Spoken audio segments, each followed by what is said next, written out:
دن چیخ رہے ہیں، چلا رہے ہیں کہ جس طرح ایک طرف نفرت کی آگ بوئی جا رہی ہے، اے مسلمانوں تم محبت کی ہوا چلانے لگ جاؤ، انشاءاللہ محبت کی بات لوگوں کے دلوں میں اتر جائے گی۔ کچھ ذہن میں بھی نہیں تھا کہ مجھے بولنا ہوگا اور میں مقرر جیسا آتی ہوں، لیکن بہرحال بہرائچ ہمارا وطن ہے، ہمارے اوپر بھی کچھ حق بنتا ہے کہ کچھ یہاں کام کی بات کی جائے، اور ارادے بھی یہ ہیں کہ بہرائچ میں اور مزید کام کیا جائے انشاءاللہ۔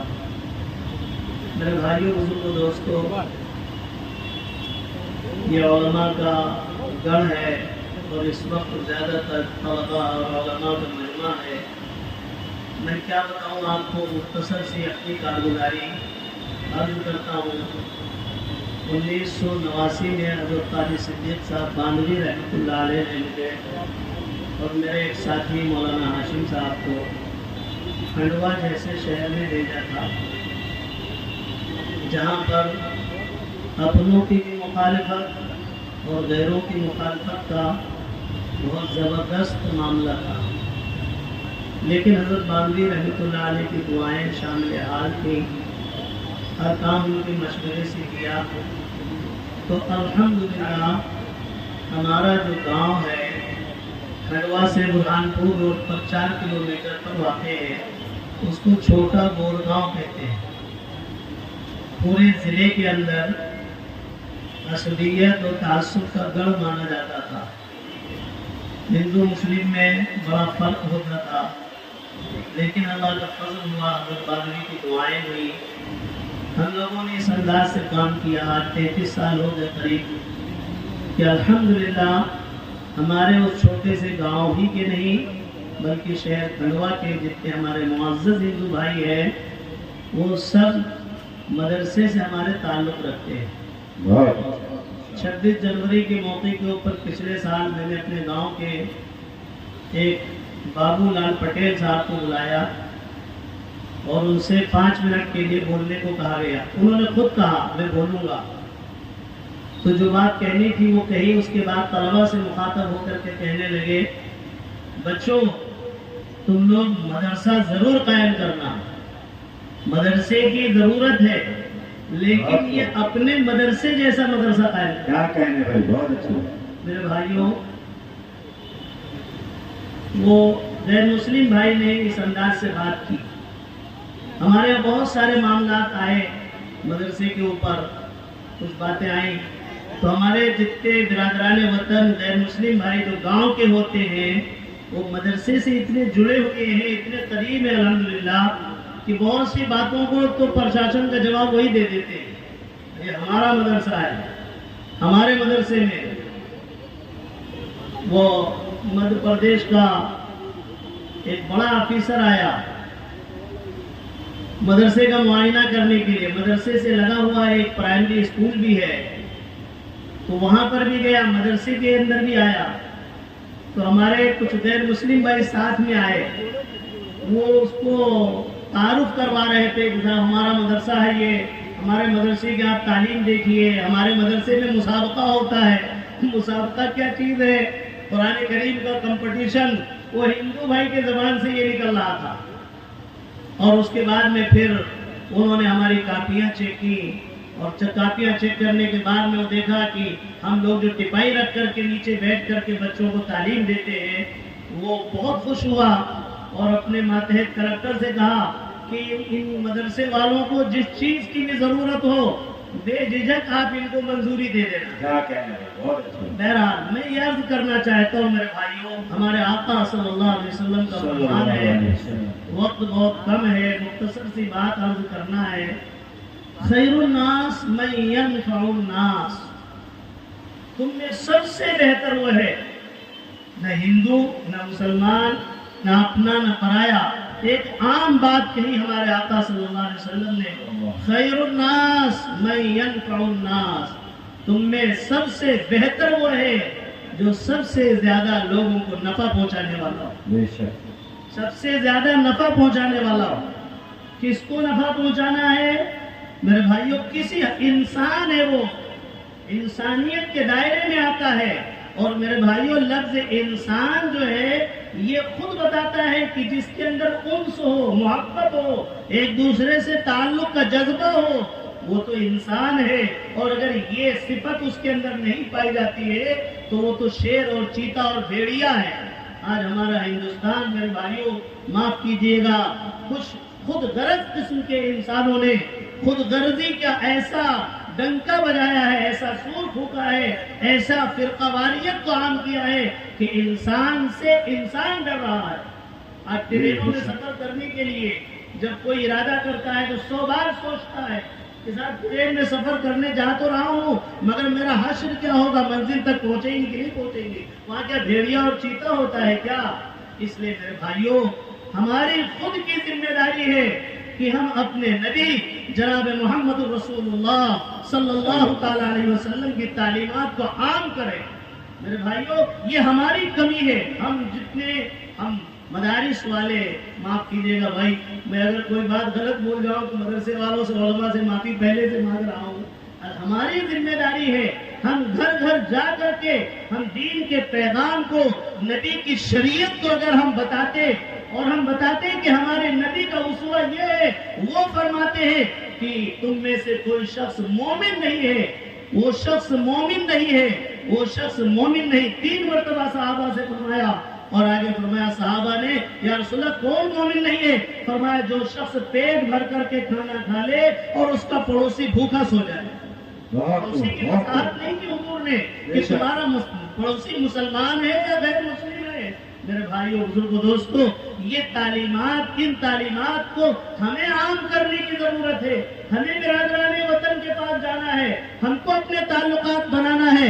زہر گھولنے والے تو زہر گھولتے رہیں گے، لیکن جب محبت کی ہوا ہم چلائیں گے تو انشاءاللہ محبت کی ہوا ہر گھر میں پہنچے گی۔ اور ابھی میرے ساتھ ایک قصہ پیش آیا، میں آپ کو ایک نمونے کے طور پر بتاتا ہوں۔ 2 چیزیں جو میں نے قرآن کریم کی آیت پڑھی ہے اس میں اللہ نے فرمایا وَاعْتَصِمُوا بِحَبْلِ اللَّهِ جَمِيعًا، اے بندو، اے میرے بندو، اے انسانوں، تم میری رسی کو مضبوطی سے پکڑ لو، چاہے جس دھرم کا ماننے والا ہو، چاہے جس خیال کا آدمی ہو، اگر اللہ سے اس کا تعلق ہے، دھارمک آدمی ہے، اپنے دھرم پر عمل کرنے والا ہے، تو میرے بھائیوں سارے دھرم جا کر کے ایشور کا کوئی انکار نہیں کرتا، اللہ کا کوئی انکار نہیں کرتا۔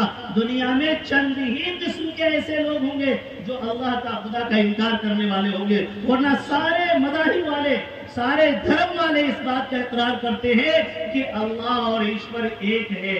ایشور کو سارے کے سارے ماننے والے ہیں۔ وہ ایشور کہہ رہا ہے اے انسانوں تم میری رسی کو، میرے بتائے ہوئے طریقے کے مطابق عمل کرنے لگ جاؤ۔ وَاعْتَصِمُوا بِحَبْلِ اللَّهِ جَمِيعًا وَلَا تَفَرَّقُوا، آپس میں فرقہ بازی مت کرو، تفرقہ مت کرو، اتحاد کو ختم مت کرو، وہ اللہ کہہ رہا ہے تو تم کامیاب ہو جاؤ گے۔ آج میرے بھائیوں بزرگوں دوستوں ہماری ذمہ داری ہے کہ ہم اس پیغام کو ہر گھر میں عام کریں۔ تو ہمارے ساتھ ایک واقعہ پیش آیا، ابھی جمعے کے دن کی بات ہے یہ، میں واپس آیا، میرے ساتھ میں میرا لڑکا تھا، مولانا حذیفہ تھا، یہ لکھنؤ اودھ بس اسٹاپ کے اوپر ہم ایک دم سائیڈ میں کنارے کھڑی تھی ہماری گاڑی، اور کسی کے انتظار میں ہماری بیٹی اور داماد آنے والے تھے، ان کے انتظار میں ہم کھڑے ہو گئے۔ تھوڑی دیر کھڑے رہے، اتنے میں 2 آدمی آئے، موٹر سائیکل پہ آئے، ہیلمٹ ان کے ہاتھ میں، جس طرف ہماری گاڑی تھی اس طرف ان کا ہیلمٹ تھا، وہ لا کر کے میرے لڑکے کو جو سیٹ کے باہر کھڑا تھا اس سے ٹکرا دیا، اور میں گاڑی کے اندر بیٹھا ہوا تھا۔ ٹکرانے کے بعد میں ایک کی آواز نکلتی ہے، وہ جملہ بول کر کے، مجھے اتنے بڑے مجمع میں شرم آتی ہے، گالی دے کر کے بولا مارو اس کو، یہ جملہ تھا، گالی دے کر کے۔ اس کے ان الفاظ کو سن کر کے میں باہر نکلا، لیکن میرے باہر نکلنے سے پہلے میرے بھائیوں، میں اسٹیج پر بیٹھا ہوں، میرے برادران وطن بھی یہاں پر بیٹھے ہوئے ہیں، میں ان سے کہتا ہوں آج بھی انسانیت باقی ہے کسی نہ کسی درجے میں، باوجود اس کے کہ پورے ہندوستان کے کونے کونے میں زہر گھول دیا گیا ہے، لیکن انسانیت باقی ہے۔ میں اپنی بائیں سیٹ سے نکل کر کے پیچھے سے جب تک میں سامنے آؤں اس سے پہلے ایک میرا غیر مسلم بھائی وہاں پر کھڑے ہو کر کے سخت انداز میں اس سے بات کی، غلط بات ہے، تو جو ہے زبردستی دباؤ ڈال رہا ہے، سراسر غلطی تیری ہے، میں سامنے کھڑا ہوں اور اس کے بعد تو پریشر ڈال رہا ہے، دباؤ ڈال رہا ہے۔ میرے بھائیوں، اس اللہ کے بندے کا آنا یہ اللہ کی غیبی مدد تھی، غیبی نصرت تھی، اور اس کے دل میں آخر تک کے وہ جمع رہا اور ان سے بحث کرتا رہا۔ اتنے میں تو پولیس والوں کو اسی نے بلایا اور معاملے کو رفع دفع کیا تقریباً آدھے سے پون گھنٹے تک۔ میں عرض کرنا چاہتا ہوں، آج ہماری قوم کو، ہماری قوم سے مراد ہمارے پورے ہندوستانیوں کو دو چیزوں کی ضرورت ہے۔ ایک تو ہمارے رب سے، ہمارے خالق سے، ہمارے مالک سے ہمارا تعلق مضبوط ہو جائے۔ کوئی ہندو دھرم، کوئی مسلم دھرم، کوئی کسی کے ساتھ ظلم و زیادتی کو کوئی دھرم نہیں اجازت دیتا ہے۔ یہ تو سب ہماری غرض ہے، ہماری ووٹ اور نوٹ کی سب اسکیمیں ہیں۔ یہ میرے بھائیوں، بزرگ دوستوں، وہ صرف ہمارے اندر تفرقہ ڈال رہے ہیں۔ ابھی اس موضوع کے اوپر جو بزرگ تشریف لائے ہیں، جو عالم دین تشریف لائے ہیں، میرے بھائیوں، اس موضوع کے اوپر ایسی وضاحت کے ساتھ آپ پیش کریں گے۔ دھارمک کتابیں صرف قرآن نہیں، 4 ویدوں کے ذریعے سے آپ کے سامنے بات آئے گی کہ کون سا دھرم کیا سکھاتا ہے۔ کہیں پر مار دھاڑ نہیں ہے، کہیں پر کسی کے ساتھ ظلم زیادتی نہیں ہے، لیکن پتہ یہ چلا کہ ہم اپنے دھرم کو ماننے والے ہی نہیں۔ ایک ضرورت تو یہ ہے میرے بھائیوں، ہم ایشور کو، اللہ کو مضبوطی سے ماننے والے اپنے ایمان کو مضبوط کر لیں۔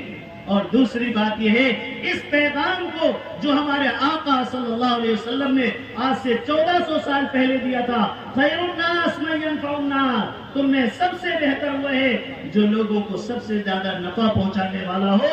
میرے بھائیوں، نبی کی سیرت کو اٹھا کر کے دیکھو، جانی دشمن آیا ہوا ہے، ننگی تلوار حضور پاک صلی اللہ علیہ وسلم کی خود لے کر کے کھڑا ہو گیا۔ اب بتاؤ تمہیں کون بچائے گا؟ یہ ایسے مشہور قصے میرے بھائیوں، ان کو ہم سن لیتے ہیں مگر ایک کان سے سن کے دوسرے کان سے اڑا دیتے ہیں۔ اللہ کے رسول صلی اللہ علیہ وسلم بیدار ہوئے، اس کے زبان سے جب یہ نکلا کہ اب بتاؤ تمہیں کون بچائے گا، تو ہمارے آقا صلی اللہ علیہ وسلم ارشاد فرماتے ہیں اللہ اللہ۔ لفظ اللہ کا کہنا تھا کہ اس جانی دشمن کا بدن کانپنے لگا، ہاتھ تھر تھر کانپنے لگا، تلوار ہاتھ سے چھوٹ کر کے گر پڑی۔ اب ہمارے آقا صلی اللہ علیہ وسلم نے تلوار اپنے ہاتھ میں اٹھائی اور کہا اب بتا تجھے کون بچائے گا۔ میرے بھائیوں، بزرگ دوستوں، آج ہم اور آپ ہوتے یا کوئی بھی بڑا بادشاہ ہوتا، اس کی بوٹی بوٹی کر ڈالتا، لیکن ہمارے آقا صلی اللہ علیہ وسلم نے کیا کیا کہ اچھا جا، اس نے کہا آپ کے سوا مجھے کوئی بچانے والا نہیں ہے۔ اللہ کے نبی صلی اللہ علیہ وسلم نے اس کو معاف کر دیا، جا میں تجھے معاف کرتا ہوں۔ میرے بھائیوں، یہ ہمارے نبی کا اسوہ ہے۔ آج ہم آپس میں جھگڑے کر رہے ہیں، ایک دوسرے کے خون کے ہم پیاسے ہیں۔ زمین جائیداد کے مسائل دیکھ لو، کورٹ کچہری میں چلے جاؤ، زیادہ تر کون لوگ ملیں گے؟ اس لیے مسلمانوں، میں آپ سے زیادہ وقت نہ لے کر کے ایک پیغام آپ کو دے رہا ہوں، آج اس مجمع کے اندر آپ طے کر لو، ہم اپنے ذاتی معاملات کو بھی صلح سے حل کرنے کی کوشش کریں گے، اور اسی کے ساتھ ساتھ اپنے خالق سے، اپنے مالک سے مضبوط تعلق بنا کر کے زندگی گزارنے کی کوشش کریں گے، اور اسی کے ساتھ ساتھ برادران وطن جو ہمارے پڑوسی ہیں، ہمارے محلے میں ہیں، ہم کو ان کے پاس جانا ہے، ان کے دکھ درد میں شریک ہونا ہے۔ ہمارے بڑے، میرے بھائیوں، یہ جو باتیں میں کہہ رہا ہوں، اپنے بڑوں کی باتیں آپ تک پہنچا رہا ہوں، جو رات دن چیخ رہے ہیں، چلا رہے ہیں کہ جس طرح ایک طرف نفرت کی آگ بوئی جا رہی ہے، اے مسلمانوں تم محبت کی ہوا چلانے لگ جاؤ، انشاءاللہ محبت کی بات لوگوں کے دلوں میں اتر جائے گی۔ طے کرو کہ انشاءاللہ ثم انشاءاللہ آج ہم طے کرتے ہیں کہ اپنے ایمان کو بھی مضبوط کریں گے، اللہ کو راضی کرنے کی کوشش کریں گے، اور ساتھ ساتھ یہ میرے بھائیوں کہ اپنے نبی کے پیغام کو ہر گھر میں عام کرنے کی کوشش کریں گے۔ اللہ تعالی ہم سب کو کہنے سننے زیادہ عمل کرنے کی توفیق عطا فرمائے۔